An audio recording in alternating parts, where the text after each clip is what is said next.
Formula ఈ car race వ్యవహారంలో అయితే ప్రస్తుతం BRS party working president ED విచారణకు అయితే హాజరయ్యారు. ఈ నేపథ్యంలో మనతో పాటు మాట్లాడటానికి ఇదే విషయంపై మనతో పాటు మాట్లాడటానికి బీఆర్ఎస్ సీనియర్ లీడర్ ఉపేంద్ర గారు ఉన్నారు. సార్, గతంలో చూసుకున్నట్లయితే కేటీఆర్ గారు ఆల్రెడీ లొట్టపిట్ట కేసును దీన్ని వ్యాఖ్యానించారు. కానీ ఈడీ విచారణ జరుగుతున్న నేపథ్యంలో దీని మీద మీ స్పందన ఏంటి? ఇప్పుడు ఈడీ ఏసీబీ ఎఫ్ఐఆర్ దాని మీదనే ఈడీ వాళ్ళు వచ్చారు. అయితే ఏసీబీ విచారణ జరుగుతున్నప్పుడు అనేక ప్రశ్నలు వాళ్ళు అడిగినట్టు మనం చూసాం.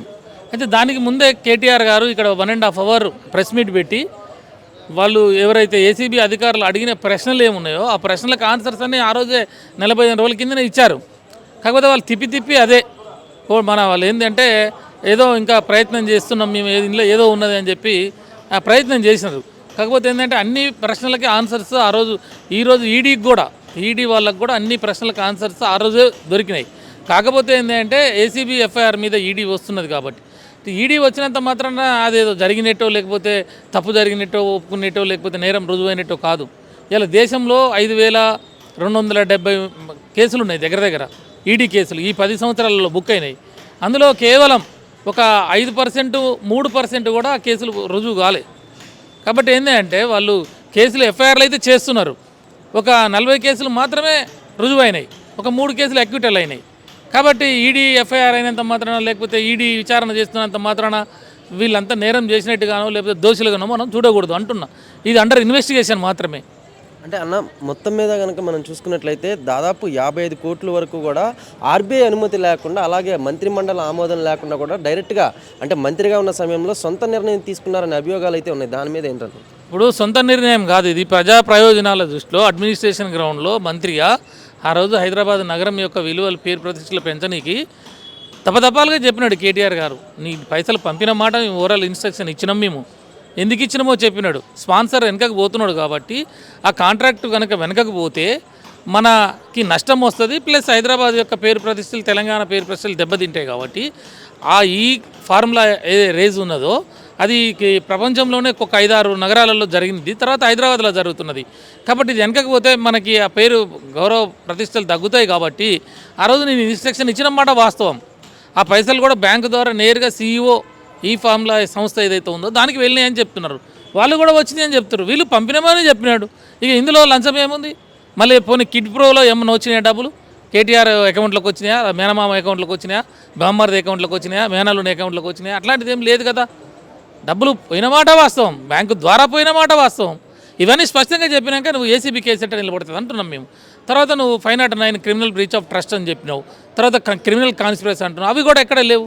హైకోర్టు జడ్జిమెంట్లో, కాన్స్టిట్యూషన్ జడ్జిమెంట్లో రాస్తూ ఈ సెక్షన్లు అప్లికబుల్ కాకపోయినప్పటికి కూడా, వర్తించకపోయినప్పటికి కూడా కంప్లైంట్ ఇచ్చింది ఐఏఎస్ ఒక స్థాయి ఉన్న అధికారి. కాబట్టి ఇక్కడ ఇన్వెస్టిగేషన్ కంటిన్యూ చేయమన్నాడు, దానికి సహకరించమన్నాడు.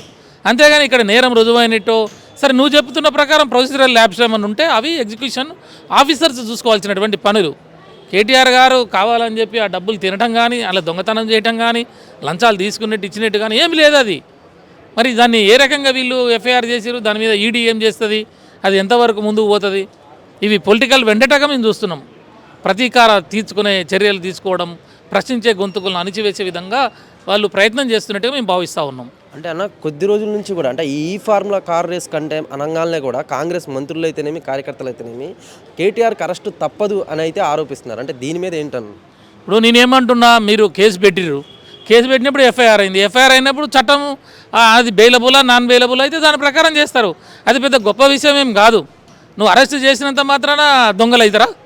అరెస్ట్ చేసినంత మాత్రం తప్పు చేసినట్టు అవుతుందా? నువ్వు అందుకే ఏమంటున్నా, ఈడీలో 5290 కేసులు ఉంటే ఇలా 44 కేసులు మాత్రమే ఈడీ కేసులో నువ్వు ప్రూవ్ చేయబడ్డది అంటున్నా. మిగతా కేసులన్నీ ఉత్త కేసులే కదా, ఫాల్స్ కేసులే కదా, దొంగ కేసులే కదా. దానికి ఏం సమాధానం చెప్తారు వాళ్ళు, కాంగ్రెస్ నాయకులైనా ఇంకా మీ కేంద్ర నాయకులైనా? కాబట్టి నేనేమంటున్నా, చట్టాన్ని మీ చేతిలో ఉన్నప్పుడు, చట్టం మీరు తీసుకుంటున్నప్పుడు అది మీ అధికారం ఉన్నది కాబట్టి రిజిస్టర్ చేస్తారు, చేయండి. జైలుకు పంపుతారు, పంపండి. జైలుకు పోయిన వాళ్ళంతా దోషులా? అది కేసు ప్రూవ్ కావాలి కదా, కోర్టులో పంపించవచ్చు నీ మీద కూడా. ఇప్పుడు కొన్ని కేసులు జరుగుతూ ఉంటాయి, 490 కేసులు మనం చూస్తూ ఉన్నాం, లేకపోతే ఎస్సీ ఎస్టీ కేసులు కొన్ని చూస్తూ ఉంటున్నాం మనం, లేకపోతే 138 మ్యాటర్స్ చూస్తూ ఉంటున్నాం. అందులో ఏముంటుంది? ఎస్సీ ఎస్టీ కేసులో నన్ను కులం పేరుతోటి దూషించరు అని చెప్పేసి ఒక కంప్లైంట్ వస్తుంది. వచ్చినప్పుడు ఏమవుతుంది, కంప్లైంట్ తీసుకొని వాడు ఎఫ్ఐఆర్ చేస్తాడు. ఎఫ్ఐఆర్ అయినాక లోపలికి కూడా పోతాడు. కేసు ఎప్పుడు పూర్వాపరాలు తెలిసిన తర్వాత, అక్కడ నీకు కోర్టులో ట్రయల్ అయిపోయిన తర్వాత శిక్ష పడితే కదా నువ్వు దోషిపోయేది. నువ్వు ఇక్కడ ఏం శిక్ష పడలేదు కదా, ఓన్లీ ఆరోపణలు మాత్రమే జరుగుతున్నాయి అంటున్నా నేను. ఆరోపణలు పట్టుకున్నంత మాత్రాన, ఆరోపణలు ఉన్నంత మాత్రాన అవి దొంగలుగానో దోషులుగానో మనం చూడకూడదు అంటున్నా. చూశారు కదా, అంటే BRS party working president KTR అయితే ప్రస్తుతం ఈడీ విచారణలో హాజరయ్యారు. అదేవిధంగా దాదాపు 2 గంటల పాటు ఈ ఈడీ విచారణ ప్రారంభమై దాదాపు 2 గంటల సమయం అయింది. మరికొంత సమయం కూడా పట్టేటట్లు సమాచారం. అదేవిధంగా అంటే మొత్తం మీద కనుక మనం చూసుకున్నట్లయితే బషీర్బాగ్లోని ఈడీ కార్యాలయం దగ్గర అయితే పోలీసులు భారీగా మోహరించారు. ఈ ఫార్ములా ఈ కార్ రేస్కు సంబంధించి BRS party working president KTR ఈ విచారణకు హాజరైన నేపథ్యంలో కొంత పోలీసులకు అయితేనేమి, మరోవైపు బీఆర్ఎస్ పార్టీ కార్యకర్తలకి, శ్రేణులకి ఉద్రిక్తత, తోపులాట కూడా జరిగింది. ఈ నేపథ్యంలో అంటే ఎలాంటి పరిణామాలు చోటు చేసుకోనున్నాయి, ఎలాంటి పరిస్థితులు ఎదురవనున్నాయో తెలియాలంటే మరికొంత సమయం వేచి చూడాల్సిందే. కెమెరామెన్ నీరజ్తో దేవా, మెగా 9 టీవీ, హైదరాబాద్.